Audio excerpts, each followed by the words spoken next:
Hello, you're watching Eye on Africa. I'm James Creedon. These are the headlines. The clock is ticking down ahead of Kenya's controversial presidential election rerun on Thursday. President Kenyatta has urged Kenyans to turn up and vote. This shortly after opposition leader Raila Odinga called on supporters to stay away from the polls. Also on Wednesday, 5 out of 7 Supreme Court judges in Kenya failed to turn up for a legal bid to delay the election. The French Foreign Ministry has called for immediate dialogue in Togo in the midst of increasing violence in the West African country. Neighbouring leaders have also spoken out, calling on the presidency and opposition to sit down for talks. 16 people have been killed and dozens injured in recent anti-government protests. And the UN Secretary-General Antonio Guterres visits the Central African Republic, where he has paid tribute to thousands of UN peacekeepers in the war-torn country. The mission is one of the UN's most dangerous and deadly. More on that later in the show. Hello and thanks for watching. Now we start in Kenya, where it's been another nail-biter of a day ahead of Thursday's controversial rerun of the presidential election. The first vote was cancelled last August, and since then President Uhuru Kenyatta has been at loggerheads with the main opposition candidate Raila Odinga. Odinga has announced he won't stand in this week's vote and has called on his supporters to boycott the polls. Now, later in the day, President Kenyatta addressed the nation with a message of national unity and appeal for Thursday's vote to go ahead peacefully. Here's a roundup of the day's events from our correspondents in Nairobi. I say that after you vote, and I have said this before, please go home. Go back to your neighbor. Remember that in spite of their origin, your neighbor is your brother. Your neighbor is your sister. All right, that was President Kenyatta addressing the nation earlier on state television. We can now go to that report, which is a roundup of the day's events by our team in Nairobi. There's tension in the air on Wednesday morning in Kibera, an opposition stronghold in Kenya's capital. After his housework, Moses is off to the city center with his neighbors to hear from Raila Odinga, their political leader. His wife is worried that he's going, concerned about police clashes at the rally. These Kikuyu, they've always been in power in Kenya. They don't want to give it up. Raila Odinga has done a lot for this country. We have to listen to him and obey him. Several thousand people made the trip. For weeks, Odinga has asked his people not to go to the polls. According to him, the Electoral Commission has been influenced by the incumbent, President Kenyatta. His supporters await his instructions. If Raila asks us to protest, we will go. If he asks us to go left, we go left. And if he tells us to go right, we go right. After several hours of waiting, Odinga finally speaks and calls for calm. Do not castigate any person or any community. Do not look at your brother or sister with suspicion. He or she is as much of a victim as you. Do not insult or assault them. Instead, seek to open their eyes to see the great country we aspire for. But despite the reassuring tone, back in Kibera, Peter is not optimistic. This electronic salesman is Kikuyu, the ethnic group of the president. He'll vote tomorrow, unlike most residents. Afraid to speak in public, he invited us into his home. I'm very worried. I remember what happened during the 2007 post-election violence.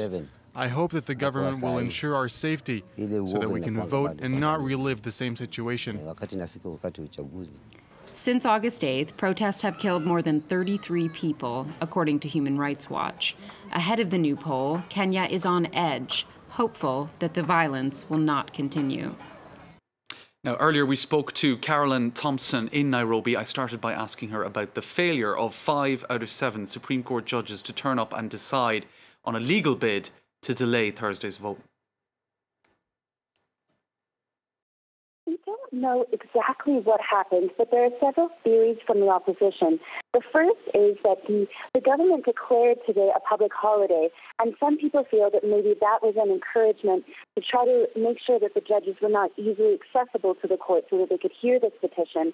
At the same time, yesterday, one of the judges' bodyguards was shot in Nairobi and was injured. And so some people feel that that was a direct threat to the judges, telling them that if they did take part in making a decision, their lives could be at risk. Carolyn, could you give our viewers a small bit of background? Carolyn, just a small bit of background for our viewers on why this election was questioned and why Raila Odinga appealed to the Supreme Court for that rerun to be cancelled. Absolutely. So this is not the first time in Kenya that an election has been contested. Now, in August, there were a lot of allegations that the votes that were cast were not fair, that the process wasn't followed. And in fact, the Supreme Court decided that they needed to redo the vote because there was enough evidence that some of the forms that were being used to transfer the results were lacking security features, that the system that transferred the results electronically wasn't used in the proper way. So it wasn't a free and fair election. Now, we don't know what that means in terms of who would have won, but they did declare that there needed to be a new vote.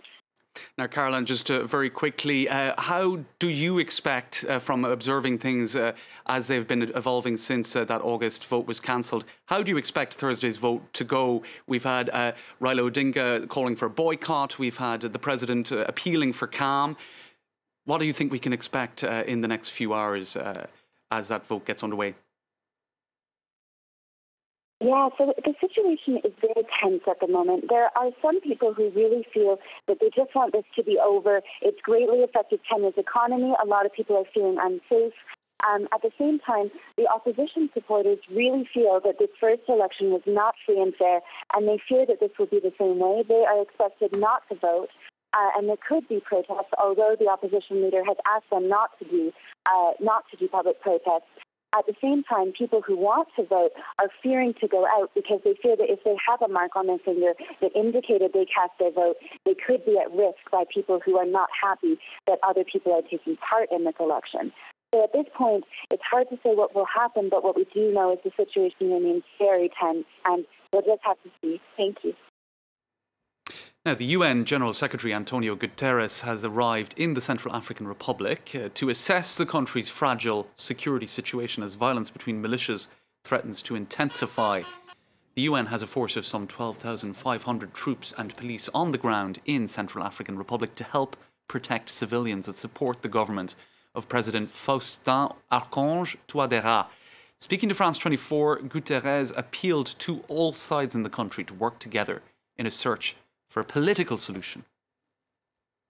There is great willingness on the part of the President and the government to promote true reconciliation, and I appeal to religious leaders and community leaders to speak out in a very clear manner and to condemn all abuses and all forms of violence, especially by groups who invoke religious identities that make no sense.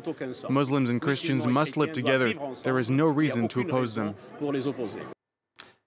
France has called for an immediate dialogue between the president and the opposition in Togo, saying it was concerned by reports of civilian militia working alongside security forces. Protesters have been demanding a limit on the number of presidential mandates in the country and the departure of President Faure Gnassingbé, whose family has been in power for some 50 years. West African leaders have also been speaking out. Let's take a listen to Ivory Coast President Alassane Ouattara. We believe that we need negotiations because there are institutions in Togo, and these negotiations must lead to the constitutional changes that have already been initiated, especially the limitation to 2 terms in office, and the question of an election in which the absolute majority must be established in the first round, failing which a second round is required. Now, until a way is found out of that crisis in Togo, shopkeepers and entrepreneurs are feeling the pinch. This report from the capital, Lomé. All is quiet in Lomé's Grand Marché, the capital's biggest marketplace, just a few days after the latest protests that were violently quashed by the police. Bustling streets turn quiet in double-quick time after each rise in tension. Audrey sells costume jewellery. You'll find policemen here and there, people running. You don't even know where you're going to hide yourself. So we can't even lay out our goods to sell them. We're living off the savings we have. That's how we manage. It's not right. In his shop, Emmanuel is left with nothing to do. In recent weeks, traders from the sub-region have deserted the market, he says. When people see what's happening in the country, they can't come to the market to do their shopping. If foreigners come, only then will we, who are already in the market, be able to do business. It's the same story at this high-end boutique in one of the hotels of the capital city. Sales have dropped heavily, according to Essie. The young entrepreneur says she can't make long-term plans in the current circumstances. Will it last a week? Will it be 2 weeks? By the end of the year, will we be able to sell? Will we be in profit? It's a lot more complicated. For this expert at the head of a business intelligence association, the economic impact of these political tensions will be significant. It will have a considerable impact on the country's own resources. The goal of those in power is $681 billion of its own resources from tax and non-tax revenues. I'm not convinced that we'll be able to achieve this goal, since it seems that this crisis is going to last. Protests have been banned by the government on the grounds that they're slowing down the economy. For the opposition, the prevention and repression of protest is the real cause behind the country's current paralysis. All right, that's all for this edition of Eye on Africa. Thanks for watching.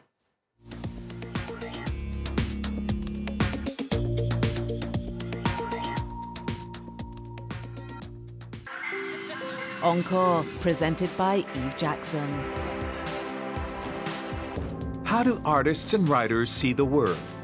France 24's Culture Show takes you beyond the headlines to the crossroads where the arts meet the news and engage with what's happening in our lives today. Encore, on France 24 and France24.com.